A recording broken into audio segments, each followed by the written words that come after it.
Olá, meus queridos, tudo bem? Olha o professor Lorival Roque, né, também conhecido como Veja Bem. Hoje, né, vou falar a respeito de como nós devemos escolher o disjuntor ideal para proteger um circuito, né, ou um equipamento. Esse é apenas o primeiro, vou fazer depois um outro vídeo, né, que eu vou aprofundar um pouquinho mais sobre a escolha do disjuntor ideal, ok? Bom, disjuntor termomagnético, também chamado de DTM, é um dispositivo de proteção contra a sobrecarga, né, devido ao seu efeito térmico. O que é sobrecarga? É quando a corrente que está passando por ele, ela é acima, tá, do valor para qual ele foi projetado. Que muita gente, né, às vezes, em um circuito, fez para botar uma quantidade de equipamento X, que vai me dar uma potência Y. Mas resolve botar mais um equipamento naquele mesmo circuito.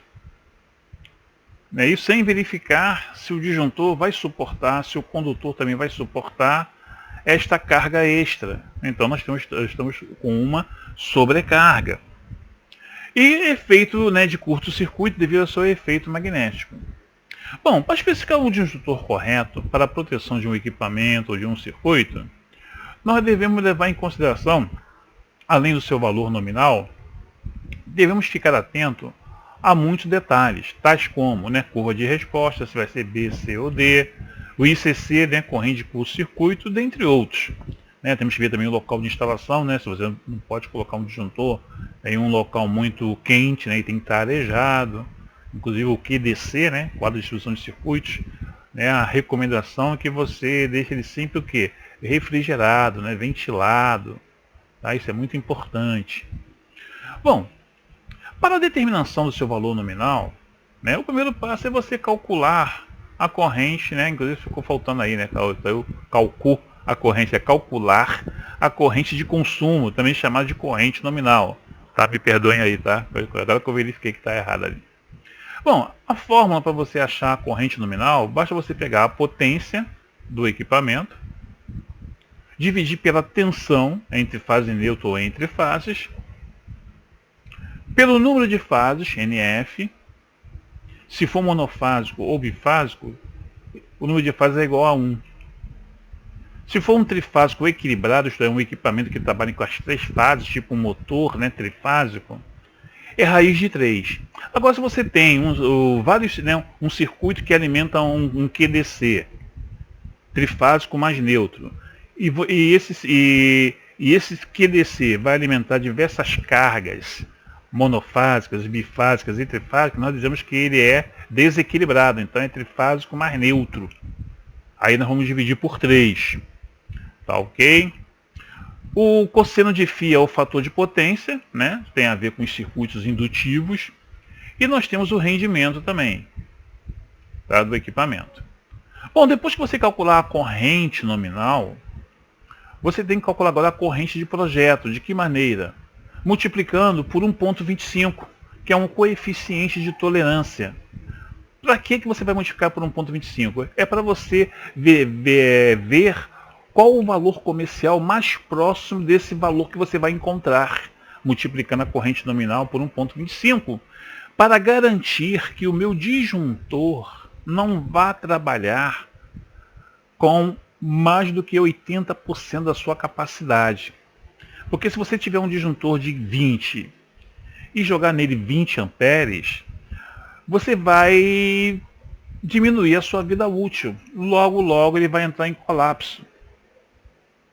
Ele nunca deve trabalhar com a sua potência máxima, com a sua capacidade máxima. Porque o que vai acontecer? Ele vai trabalhar superaquecido. Aí o efeito térmico dele vai começar a funcionar, vai começar a desarmar toda hora. Né? Depois de um certo tempo ele vai começar a desarmar. Então nós temos que tomar muito cuidado. Então ele deve trabalhar sempre o quê? De morno para frio. Então nós temos que garantir que o disjuntor que você vai escolher, ele vai trabalhar com no máximo 80% da sua capacidade. Isto é, um disjuntor de 20, o máximo que eu vou colocar nele são 16 amperes. Tá ok? Então você vai calcular aí o IP, que nós chamamos de corrente de projeto. Tá ok? Bom, depois que você escolher isso, você tem que escolher qual é a curva do seu disjuntor. Qual vai ser a curva dele? Tá? Vai depender em função do tipo de carga. Por exemplo, quando você tem cargas resistivas, o que são cargas resistivas? Chuveiro elétrico, boiler, sauna, né, torradeira, cafeteira. Isso aí são circuitos chamados de circuitos resistivos ou cargas resistivas. Ou então, quando você tem um condutor muito longo, por exemplo, quando quem trabalha muito em plataforma, né, trabalha embarcado, né, trabalha em embarcações, ali às vezes do quadro até onde está a minha carga, pode chegar ali a 100 metros, 150 metros de distância. Então o que vai acontecer? O próprio condutor vai atuar como se fosse uma resistência, uma carga resistiva, né? Segundo a lei de Ohm. Né? A primeira lei de Ohm, né? Até eu brinco muito, né? Quem vê ri. Né? Para poder o pessoal não esquecer, né? Eu digo que é quem vê ri. Tá? Mas a segunda lei de Ohm qual é? Né? Que a resistência de um condutor ela é obtida pela resistividade deste condutor multiplicado pelo seu comprimento dividido pela sua seção. Então, quanto maior for o comprimento, maior vai ser a resistência desse condutor. Então, ele vai funcionar como se fosse também uma carga resistiva. O curva C já é muito utilizado, né, para uso geral, para iluminação, eletrodomésticos, né, e coisas semelhantes. Usado muito nas residências, né? Já o curva D, tá? Ele é utilizado para motores e transformadores. Um erro muito grande que eu vejo por aí é pessoas utilizarem o disjuntor curva B, ou desculpa, curva C, para proteger motores, principalmente motores de grande potência. Por quê? O curva B, em primeiro lugar, o que significa essa curva? A curva tem a ver com a capacidade do disjuntor de interpretar que aquela corrente que está passando por ele é a sua corrente nominal ou se ela é uma corrente de curto-circuito. Ou se de repente é uma corrente apenas o quê? De pico de partida, né? Todo equipamento, quando você põe em funcionamento, né, dá aquele pico de corrente que nós chamamos de tempo de partida, né? A gente chama de TP, tempo de partida. O curva B, né, normalmente é em torno de 3 a 5 vezes. Né? Quando a corrente que passa por ele ela é entre 3 e 5 vezes, ele interpreta que aquilo é uma corrente de curto-circuito. O curva C, normalmente, é em torno de 5 a 7 vezes o valor da corrente nominal.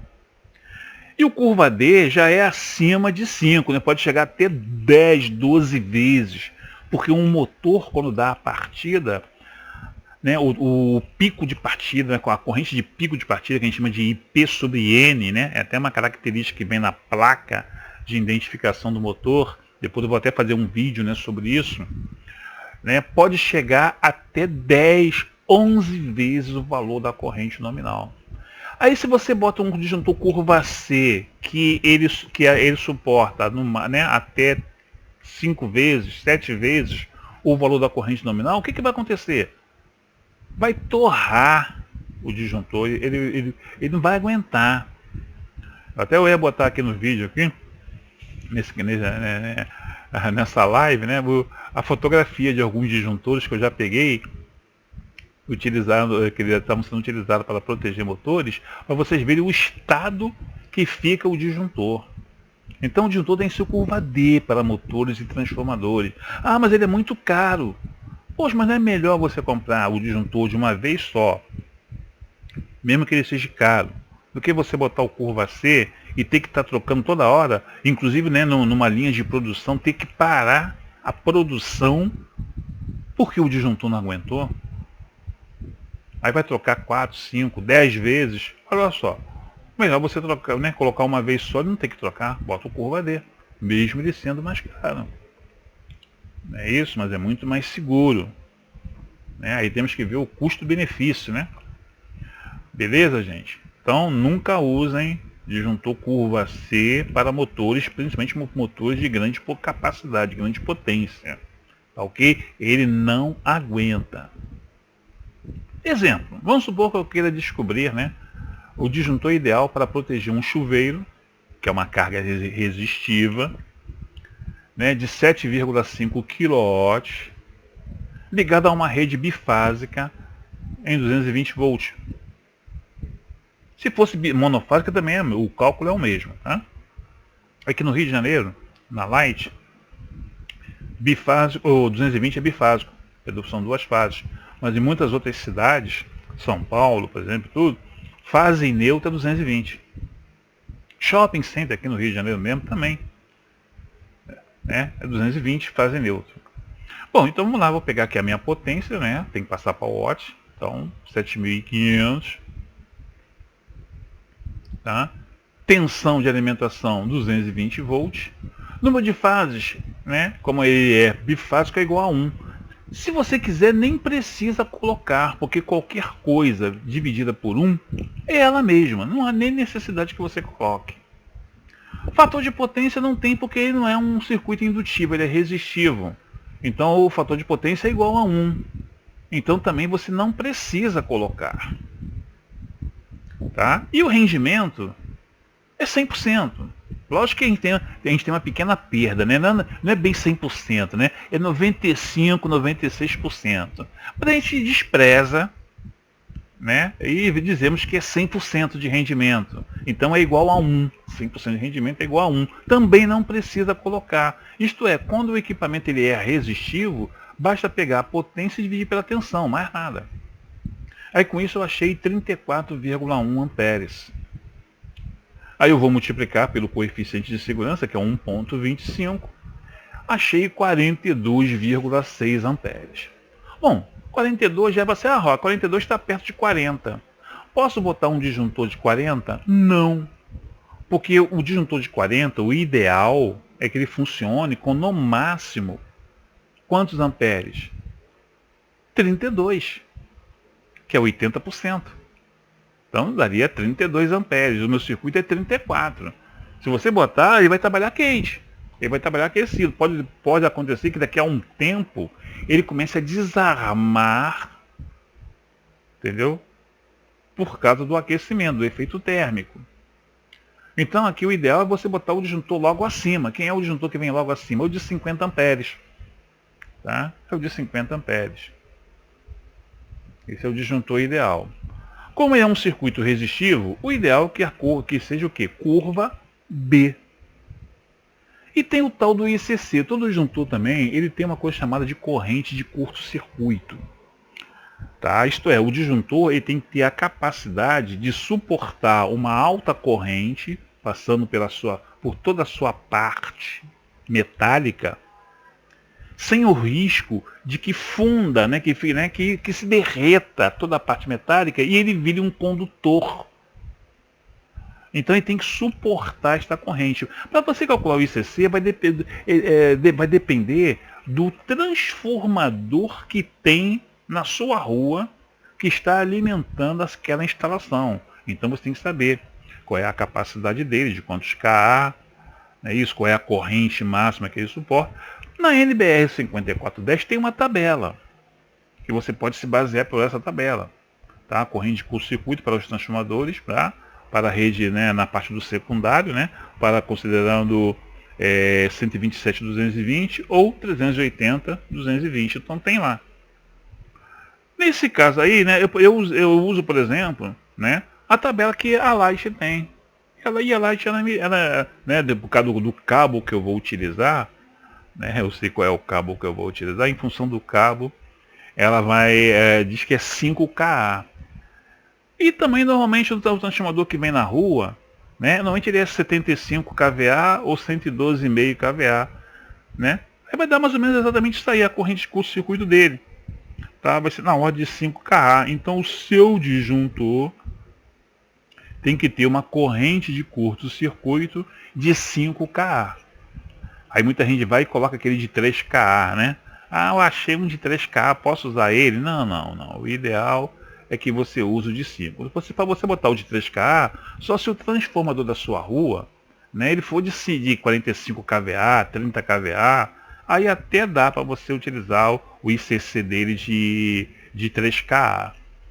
Tá? Mas a maioria das ruas que eu passo por aqui, né, eu vejo os transformadores são de 75 ou são de 112,5. Já vi locais até que tem transformador até de 150, 225. Então nós temos que tomar muito cuidado na hora de escolher, tá, o disjuntor.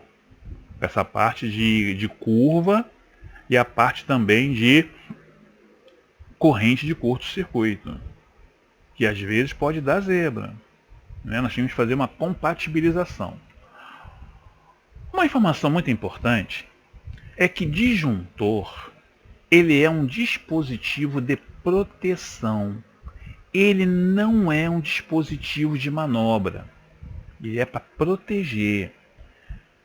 Ele tem lá, né, a sua alavanca para quê? Para que você possa, né, ou rearmar o disjuntor, caso ele desarme, né, por uma sobrecarga, né, isso, ou por um curto-circuito, ele venha desarmar e você poder rearmar o disjuntor, ou quando você tem que fazer uma manutenção no circuito ou um equipamento qualquer, né, pela NR10, né, você tem que desenergizar a rede, então você vai lá, desliga o disjuntor e depois você religa.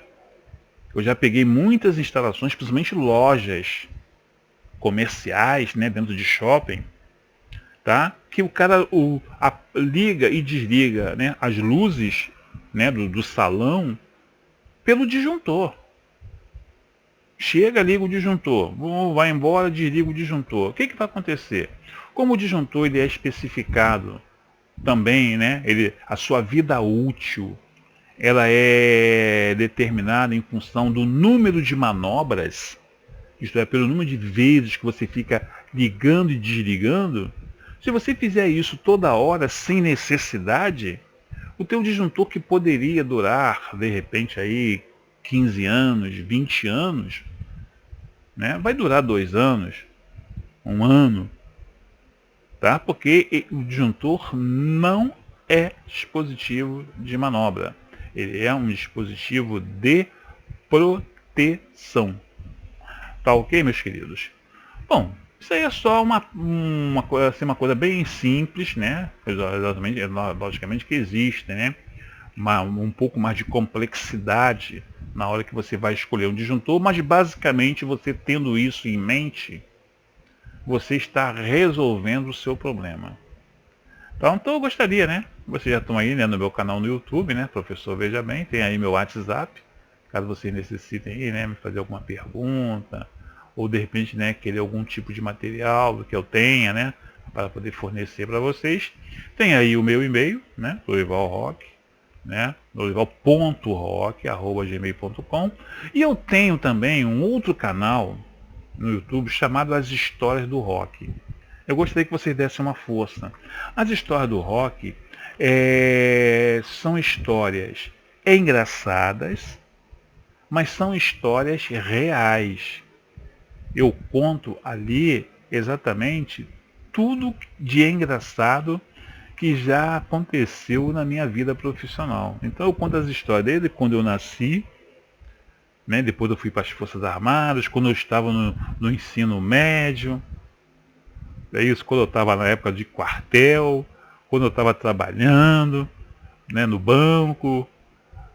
Eu conto ali, na época que eu era disc jockey, né, que eu tinha grupo de dança, que eu tinha uma equipe de som.